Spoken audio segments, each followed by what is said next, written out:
This is day 2 of the Nigeria International Airshow, and we are live at the Nnamdi Azikiwe International Airport. As you can see, people are here at the blue carpet taking pictures and all that. And yesterday, we had the opportunity to interview some of the aviation agencies that had their booth here. So come with me and let's get to see what they have in store for us today. Let's go! Make sure to follow us on all our social media platforms at Aviation Insights with Captain BMI, and make sure to subscribe to our YouTube channel, like, comment, and share. We're live at where the main event is taking place. All right, so a lot of aviation officials are here, aviation agencies are here, they have their representative here, and this is where they're going to be having a lot of aviation discussions that will better the aviation industry in Nigeria. When you look behind me, you would see that there are a lot of students that came from different various of schools in Nigeria to come and learn about the aviation industry and to build a career path around it.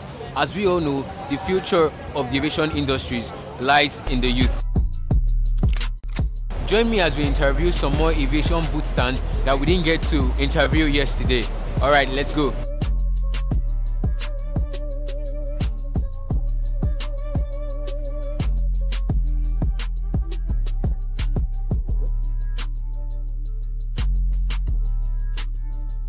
I'm live at the FAAN official booth stand, and I'm here with an official, and I want to know what the FAAN does.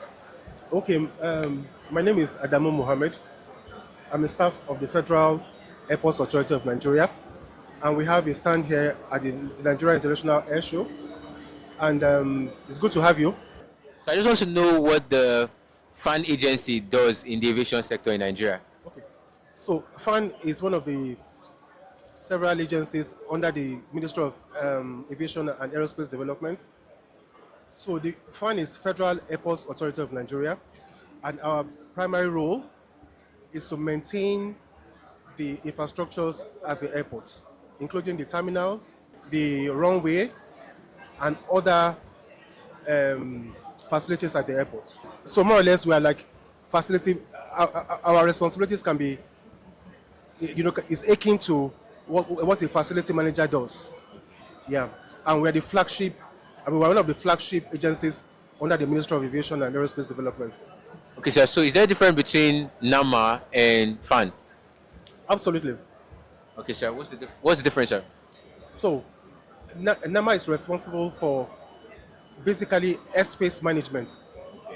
Okay, so their role is may not be limited to the skies alone, but it's essentially the skies, while FAAN's activity is on the land.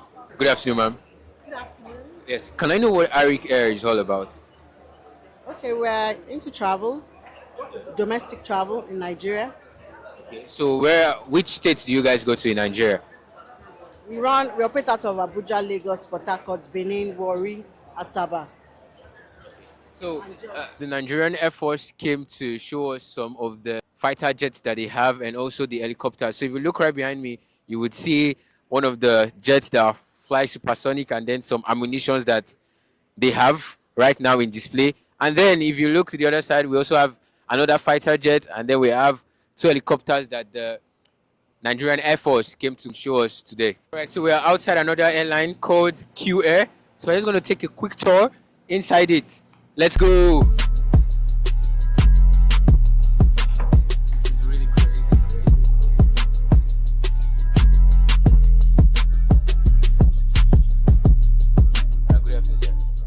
Are you the pilot? I'm the engineer. You're the engineer. Okay, so what is the name of this place, sir? Okay, is this an interview? Yes, sir. Do I need to hold this? Sure, you can. So this is an Embraer 140. It comes in form of a series. We have the Embraer 135, Embraer 145, and Embraer 140. So this is the 140 series. Yeah. Is this analog or it's glass cockpit or both? This is a full glass cockpit. So when an aircraft is glass cockpit, what you see is a display like this. Okay. So these are glass and these are displays. As you can see, all these displays, they also have names. That's the primary function display 1. This is the multifunction display 1. This is the ISIS. This is the RMU. This is the ICAS. This is the RMU2. This is the MFD2. And this is the PFD2. and these are the FMS. So cockpits that are not glass cockpits, you don't see screens like this. You see those analog gauges. Those are what you see there. You understand? Yeah, so I also wanted to ask, the yoke, they always work simultaneously. So is it that when the pilot wants to take charge, one of the pilots wants to take charge, he has to like press a button so that the other one will work separately. I don't even understand what I'm saying, sir. Okay.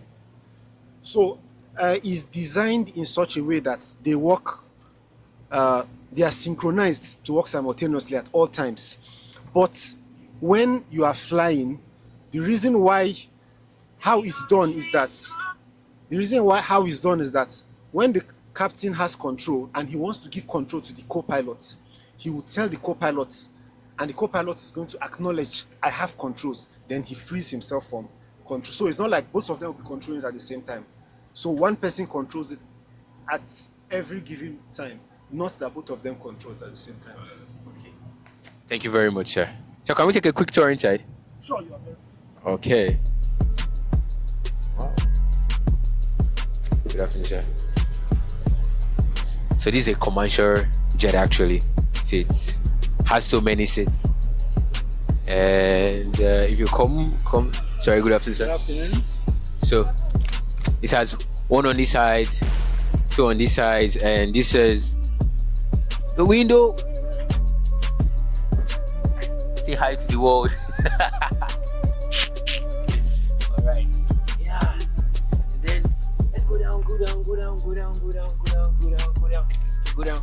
And here we can make some announcements to the either the pilot, serve you some food. Do you get? So this is what they use in speaking to the pilot as a flight attendant. Okay, this is the toilet. So if you want to use the toilet, just come in here.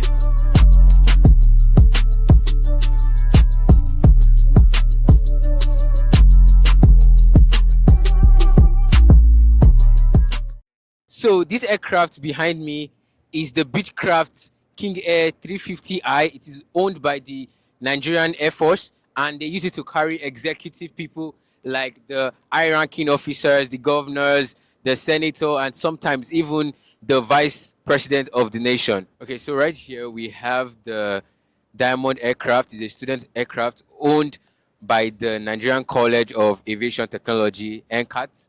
So basically, they flew all the way from Kaduna here to come and show us the student aircraft that they have. So this Diamond aircraft is a multi-engined aircraft. So they use it for multi-engine ratings. This aircraft behind me, it's the Diamond aircraft, also owned by the Nigerian College of Aviation Technology. It's a single-engine aircraft and is used for pilot training. And this is what you use in getting your PPL, your private pilot license, also used in your solo flights, and so on and so forth. So here with me is a Nigerian College of Aviation Technology official, and we're just going to ask them what the Nigerian College of Technology does, and he's also going to show us a tour around this plane. The name is Olaide Nathaniel. I'm aircraft maintenance personnel with the Nigerian Aviation Technologies area, College of Aviation Technologies area, and we are here for the Airshow, and we came with two of our fleet of aircrafts. We have the Diamond DA40 and the Diamond DA42, piston engine, and a single and a multi-engine aircraft. Basically, we use for the purpose of training flying students. The Nigerian College of Aviation is the best training institution in Nigeria and Africa at large, one of the best in the world. We train people in every sphere of the aviation industry, ranging from piloting to those that load the cargo. So every area of aviation, call it instructing, call it engineering, cabin crew, medicals, fire service, every aspect of aviation, we are there. And of course, we remain the best. Thank you. That's wholesome. So can you just take us on a quick tour around your Diamond aircraft, sir? Okay. Like I said, it's a single engine airplane. Here you have the propeller. This is the engine compartment. Okay. Okay. That's the cockpit where the pilot and the co-pilot seats to fly, and in the back you have the 2 passengers, your wing, your landing gear, your tail section back there, basically it. Okay. How much does it cost? I mean, the tuition fee of the NCAT. Depending on what course you want to study in NCAT. You want to be a pilot. Presently, the total cost of being a flying student is about 23 million. Engineering is about 6 million thereabout. That's basically it. But you can go online and get our brochure. You see all the prices for studying in aviation. Nothing really has been going on today because people are just doing basically the continuation of what has happened yesterday. And that's what we've also been doing. We've been interviewing more aviation agencies, more aircraft, getting tours on them, and all of that. So right now, nothing much is going on, and we're currently on a break to get something to eat.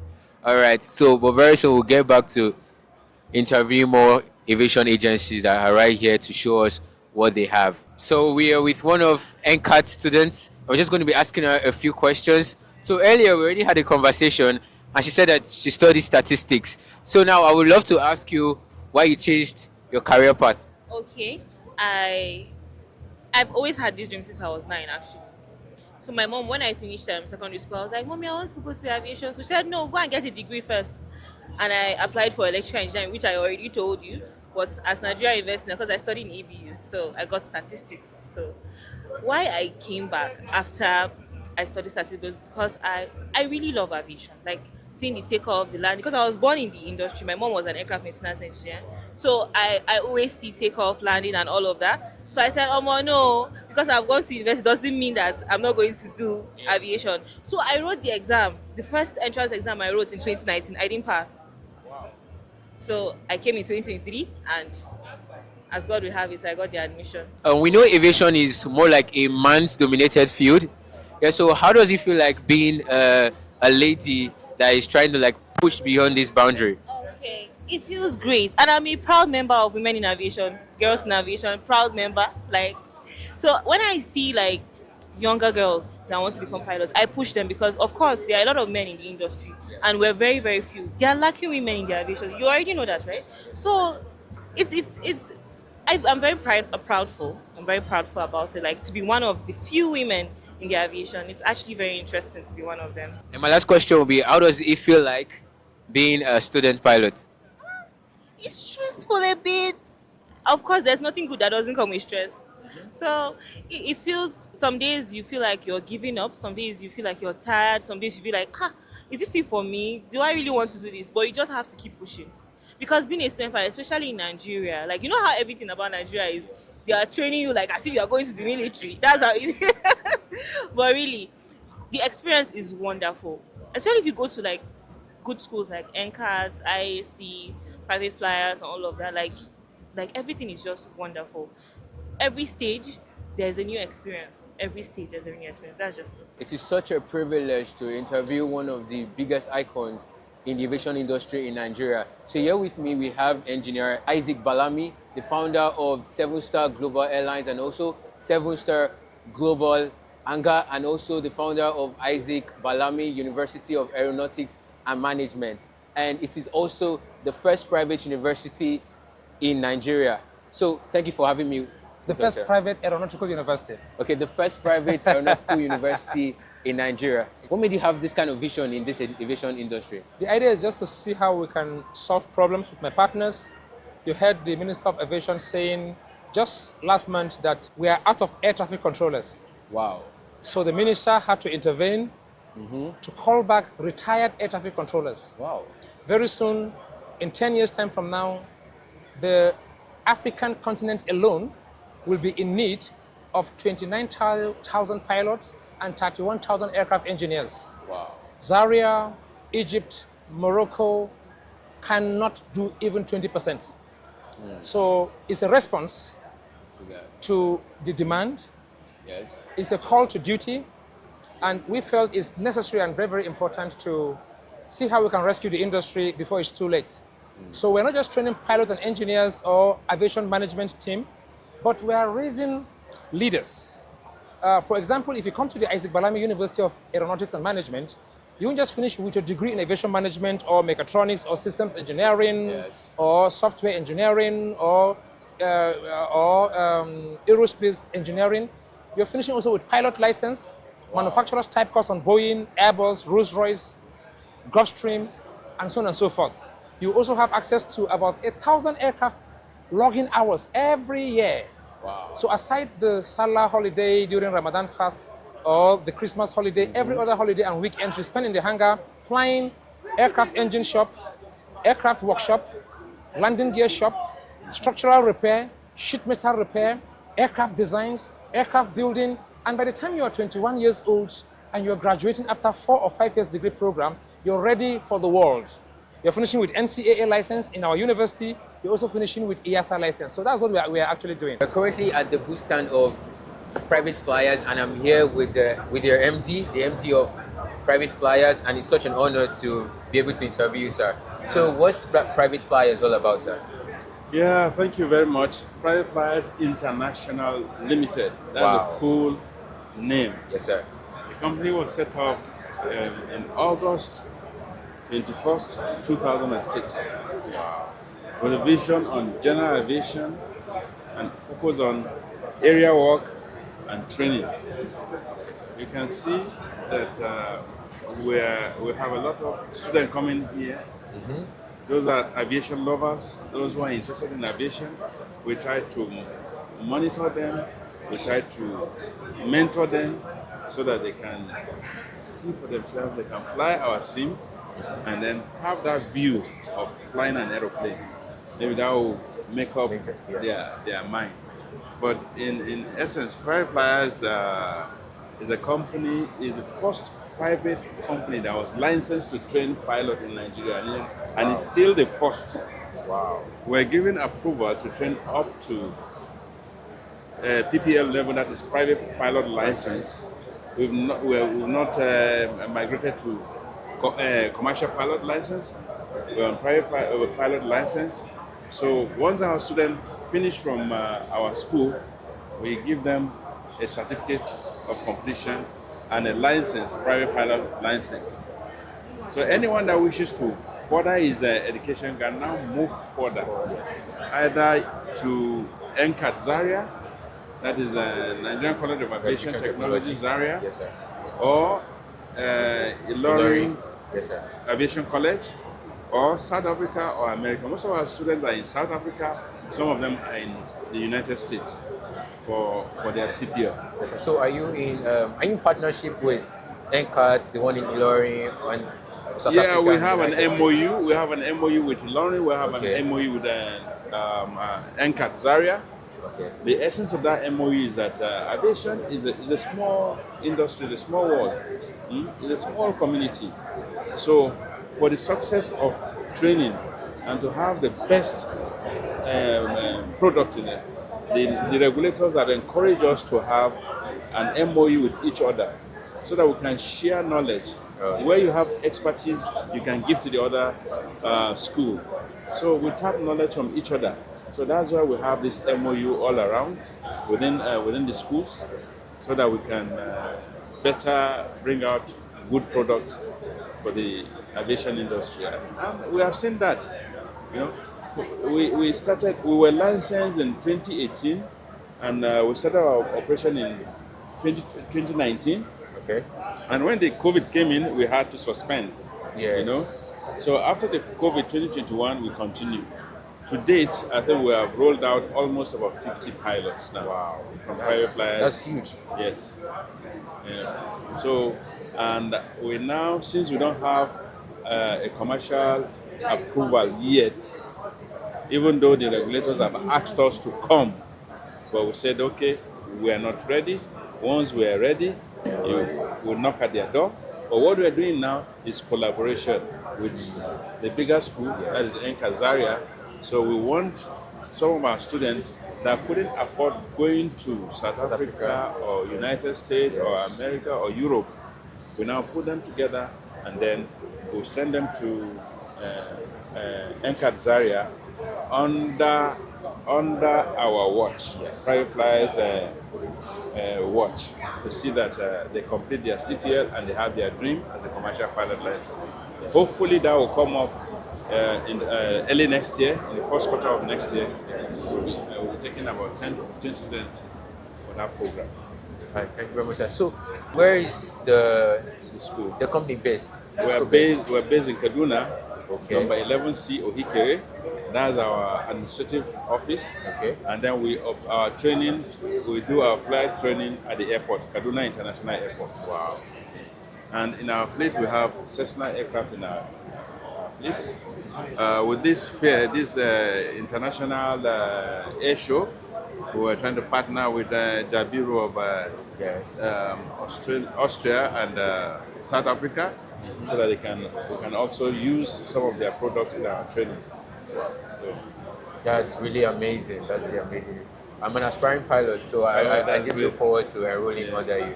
you're welcome. Right. And as part of it's not only piloting we do, we've also been granted the approval to run cabin crew Wow. courses and dispatch courses. Wow.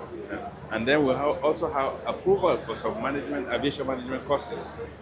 So it's a full-fledged school. That's really And amazing. if you look at, it's still not enough. Yes. We are more than 200 million in this country, and we have just about 3 schools, and it's 2 government schools and 1 private school.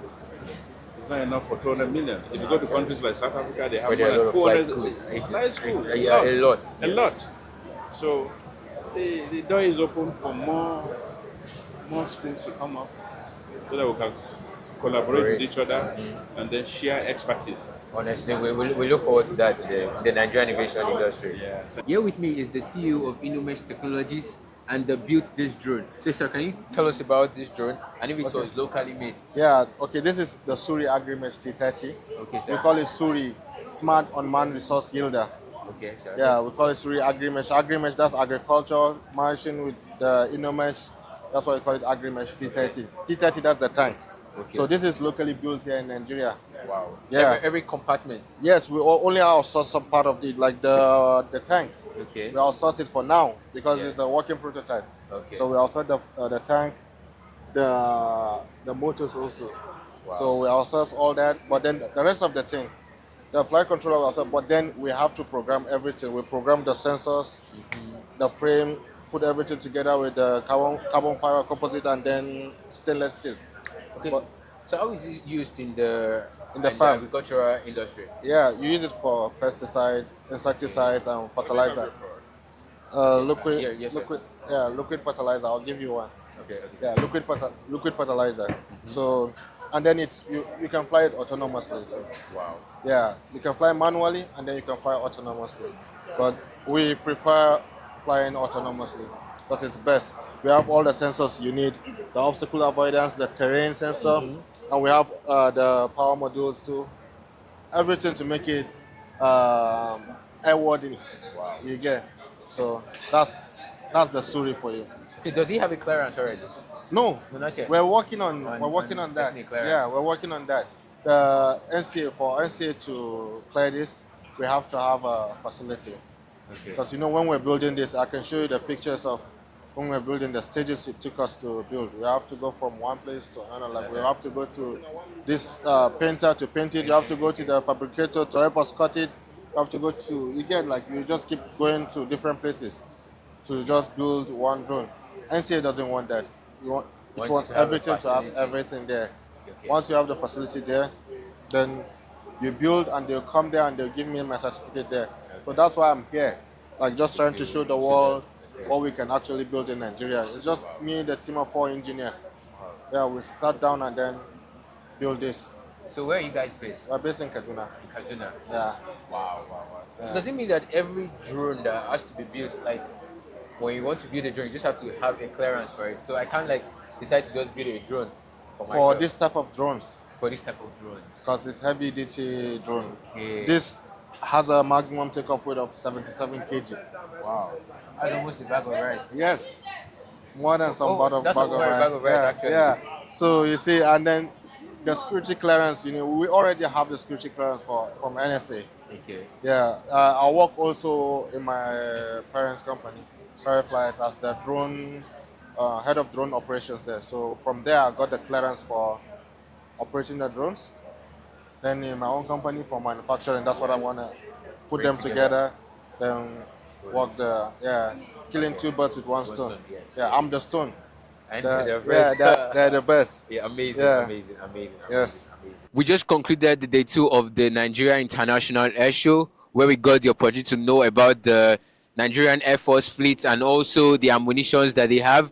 And we also got to see the Beechcraft that is used to convey officials like the governors, the senators, those in the VIP sessions, and also some other aircraft that are used in students flying. And we're also able to interview some more aviation agencies that came around. And then we're also able to fly a simulator. It was such an exciting time, a time filled with knowledge and impact. So tomorrow is going to be the grand finale, and I'm so excited to see what the Nigeria International Air Show has for us. See you tomorrow.